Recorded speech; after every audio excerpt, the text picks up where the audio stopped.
As we said, there's going to be no room in your life for God if you don't give him all of your life. He just won't fit. There'll be no room in your life for the Christ if you don't make him the king of your life.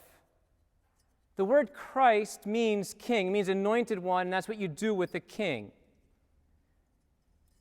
Christ is the King of kings, the anointed one. But if you want to access that more and see the whole thing, you're going to have to make the King of kings the king of you. And you could make excuses and say, well, he's not the king of my husband or my wife and my kids. He's not the king of them, and he's not the king of my boss and my whatever. You can still make him the king of you.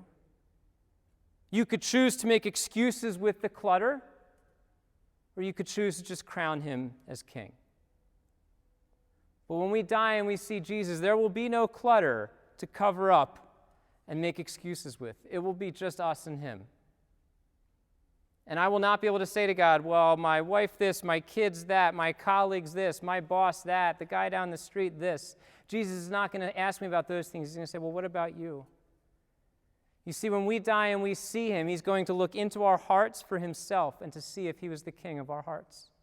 It says that in Colossians. It's Colossians chapter 3, verse 15.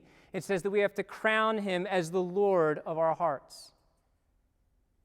We have to make him the king of our hearts because that's the only thing he can be, because he's the King of kings. You see, Jesus can't come into your life as like a hobby or a sideshow or an interesting topic. He either comes into your life as king or as nothing at all because he's king. And he can't be somebody else. If there's anybody who can't be fake, it's God.